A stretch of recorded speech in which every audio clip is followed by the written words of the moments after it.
Hi all, welcome to our discussion. Today, along with Jaswinder Sidhu, who is a community leader, academic, and activist, we will be speaking to Mr. GREG FERRINGTON, who is manager Wyndham Park Community Centre Incorporated and Vice President, Neighbourhood House Victoria. Welcome, Greg and Jaswinder. Good morning. Welcome. Thank Thank you. Yeah, so Greg, many thanks for being with us today. My first question is, can you tell us a bit about what is the role of these community centers in local communities and how are you helping them at this moment? So community centres or neighbourhood houses, as they're often called, are a space and a place for connection. One of the issues we do have in our current community, even more so now, is social isolation. And so our community centres are important places for connection to enable people to meet like-minded people. It's also a place for communities, multicultural communities, to get together. And, I have the luck of working in Werribee and work particularly with a large part of the Indian community who are very supportive in the work that we do. Community centres, as I said, are there for people and places, spaces for people to meet. That's more difficult during the COVID-19. So we're finding it is harder, and most neighbourhood houses and community centres across the state of Victoria have had to change the way they do things. They've had to kind of adapt on the run. So that's by doing online newsletters, using their social media, and really having to adapt to what they normally would do.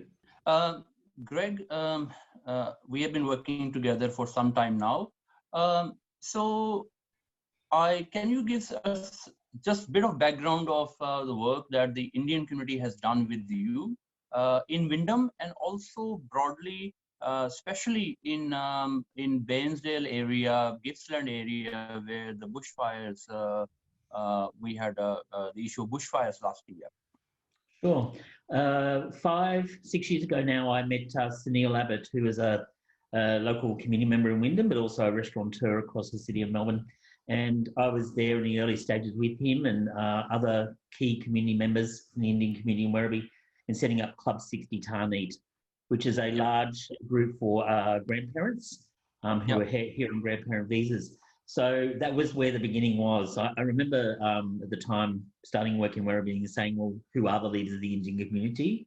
And someone at the time said, well, there are many units, just finding out which part, which community is in help. So that's where that started. In the last 2 years, I've moved to Wyndham Park Community Centre from another community centre in Wyndham. And through that, in that role, I've met both Jasvinder and also Sukhmeet Singh, who have kind of become key partners with our community centre around providing support to people in need across Wyndham. So on a weekly basis, we run a program in conjunction with Sukhmeet Singh, Jasvinder, and the Wyndham Park Primary School, where we're providing 80 to 100 meals every Wednesday afternoon to families. So it's ensuring families that are socially disadvantaged and economically disadvantaged have access to a cooked meal at least once a week. And that's just, just one example alone. Recently, during the the Gippsland bushfires, I had the opportunity. I have a very supportive board, and I was able to go to Bairnsdale and work for a week and a half to support the Bairnsdale Neighbourhood Centre in their work they were doing with communities. It all came about because I saw the United Sikh Association was down in Bairnsdale, cooking an amazing number of meals a day. And I actually remember saying to Jasvinder Sidhu, like, I've always, had a lot to do with the Sikh community in Wyndham. There's the Sikhs on the ground doing the great work. What could I be doing? Spoke to our board, and our board of governance was happy for me to take part to lead the centre. There was staff on board, but to lead the centre for that week, 10 days, to actually go and work in Bairnsdale and work alongside the Sikh community down there at the Neighbourhood House. And it was allowed the manager of that organisation to actually just have another person that knew how to do the job on the ground and gave her a lot of great support too. And Leanne Jennings at Bairnsdale Neighbourhood House has a great connection with the Indian community herself and has travelled to India. So look, that just being the opportunity to do that work was amazing. So Greg, apart from the work that we did last year with bushfires, as you mentioned, there is an ongoing work serving about 80 to 100 meals per week, primarily with the support from Sukhmeet Ahuja. And apart from that, we were planning a couple of other projects. As you know, Sukhmeet, and it will be good for people to know not just that what we are doing here, but also people will get ideas from these projects and probably create their own local projects. For example, one of the project which Greg can give summary is that Sukhmeet has donated or agreed to donate one of his properties in Wyndham to convert into a community center, a meeting place for primarily for women. So that is one. And the other was, Greg, we were planning to start cooking and serving meals, which due to COVID-19 has been postponed. Probably if you can just give summary. Sure. The property in Hoppers Crossing that Jasvinder was speaking about is a great opportunity for our centre to kind of work with primarily women to have a safe meeting and learning space. I was only in the role a few months when that offer came across, and at first it was like, oh, this is a very big project. I really want to get a key partner. I work very well with the manager of the Grange Community Centres in Hoppers Crossing, and so saw it as a perfect opportunity for us to support each other. Our focus is very much around welfare and community development. Their focus is a little bit more child focused. They have children's services, but we just saw it as a great opportunity to work together. So we're going through the process with Wyndham City Council of getting the proper permissions, and we would start renovations. COVID-19 has now put a hold on that for sure, as it has done with the food project we were wanting to do with Jasvinder particularly, and Let's Feed, which was that cooking meals 2 and 3 times a week to supplement the program we already have in place with Sukhmeet. So it's an opportunity, to support community. So what is the shape of that meals program? So you said cooking 2-3 times a week, and how many meals, and who will benefit? And will that be delivered on the same day, or are you planning to store it and then pass it on to people who may be needy? And also, who will be the needy? Is it families who are struggling or people on the streets? So we would have the program could be twofold in some ways, in that we could have food stored. Sukhmeet has offered us a freezer. We have a big commercial fridge, but Sukhmeet has also offered us a freezer. So we'd have the capability of freezing 100 to 200 meals at any one time. The project we currently have around food relief, it's actually, the families come into the centre on a Wednesday afternoon prior to school finishing for the day and pick up the meals. And that picking up meals before school finishes is about dignity. It's about, that family's dignity being kept intact. We would look at that it may be a dual model of some delivery, but some also, that people picking up their meals from the centre. But as a centre, we can't do that without key partners like Let's Feed. Let's Feed is there for us as a key partner to do that stuff. We have got the building, we've got the space, we've got the room. Let's Feed, Jasvinder and Let's Feed team have the capabilities, they have the system in place. And one of the conversations I was talking to Jasvinder recently was, well, probably until July, we have a centre that is empty. We're not allowed to have hirers in the building. So in some ways, there's a storage space there sitting, waiting, ready for Let's Feed. So Jasvinder and I are meeting constantly, just sort of assessing the situation. Yeah. But those communities are those that in need, often financially. But I think coming out of COVID-19 is going to be more of an issue. Yeah, Greg, so can I ask you, what are your own work at this point of time, especially at COVID-19 crisis, how you are working towards for the community and taking care of things? Sure. So we've just, we're a key partner with Network West. Network West is a network of 51 houses, neighbourhood houses and community centres across the western suburbs of Melbourne. So with Network West, Point Cook Learning Centre and Wyndham Park Community Centre, we're the key partners. We've got 225 plus sewers ready to go across the western suburbs to sew surgical gowns for Western Health for Sunshine Footscray Hospital. We're just in current conversations with Werribee Mercy to also be sewing gowns for there. We've been working the last few days up until yesterday afternoon, cutting those gowns. We're lucky we have a Work for the Dole sewing program, which has 10, 15 sewing machines. but one of the sewing teachers has a laser cutter. So he's been able to cut 100 gowns at a time. So we've got 3,000 gowns cut, ready.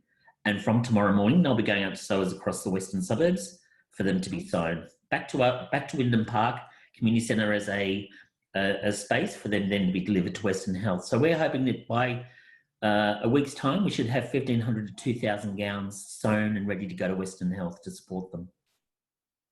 We're also, having weekly newsletters online via email, but also via Facebook and Instagram, keeping in contact with our community.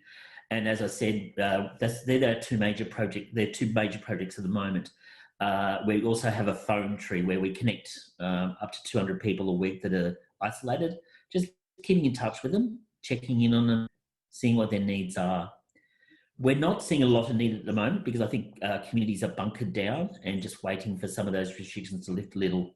And I think once in the coming weeks, we start to see issues arise, that's where those conversations with Jasvinder and others will really ramp up as we see more need arises.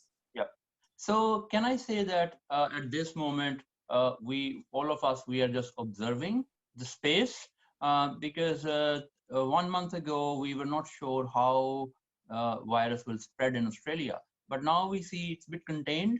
And we have been chatting with Wyndham Council as well. Do you want to give just summary of what work they are doing? As we discussed with them last week, they are helping with people with meals and how they have converted their existing community centers into actually food banks. Sure. And they are actually offering support to people, anyone, without any bias. To international students, people who are tourists and temporary visas, and obviously the Australian resident. So one of their key centres across Wyndham are both Manor Lakes Community Centre and Jamison Way Community Centre. They're probably the two centres at the moment that are doing large-scale food relief. Manor Lakes both Manor Lakes and Jamison Way Community Centre have food banks, so those are in place. The Jasvinder and Let's Feed is able to provide some meals every week to Manor Lakes Community Centre. But one of the things Wyndham City Council has done is open their Encore Centre. Encore is a large entertainment venue in Werribee and actually holds up to about 800 to 1,000 people. They're now once a week at the moment cooking 600 to 800 meals a week.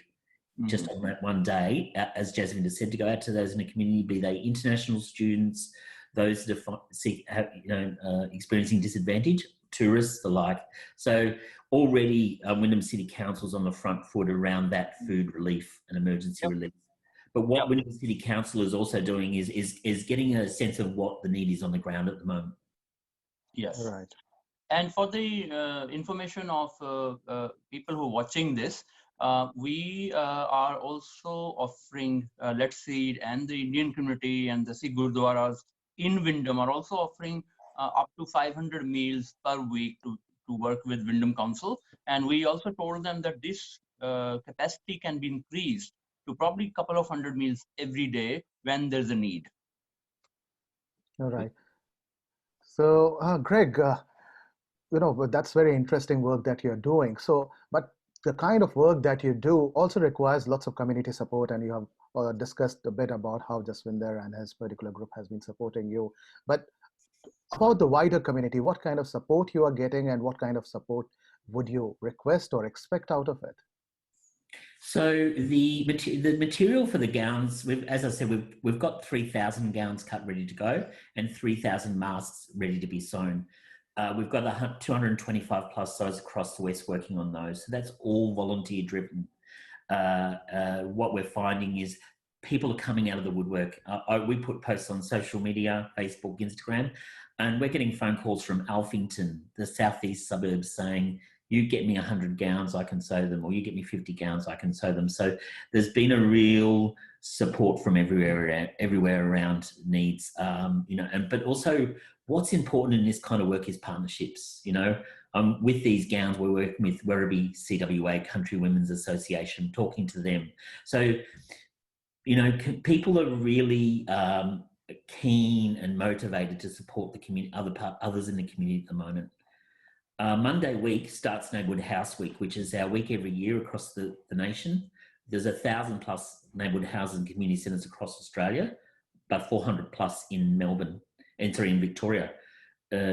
Neighbourhood House, we decided, I'm on the national board also, we decided on a theme this year, which was going to be loneliness, community is the answer. And this was decided upon pre-COVID-19. So it's interesting, in some ways we'd read the situation that our theme this year for Neighbourhood House Week was going to be loneliness, community is the answer. But community really is the answer around meeting the needs of community during times like this. All right. Oh, that's a very interesting project. Jasvinder, what would be your last question for today? So I believe more than a question, just a summary, that we are working with the Wyndham Council and GREG and many other stakeholders. We are assessing the situation, particularly in Wyndham area, because when you do these projects, then physical distance is also sometimes a hurdle. And as the need arises, we will, LetSeed will come out with social media posts requesting for food donations and also for volunteers. At this stage, because we don't know where there's a need and how much, so therefore we are just observing and working with key stakeholders. Great. So many thanks, Greg, for joining with us and providing information on community issues. And I'm sure this will help many, and I hope community members will come out in much more stronger way to support you and your endeavor. Fantastic. Thank you. Thanks, Jaswinder.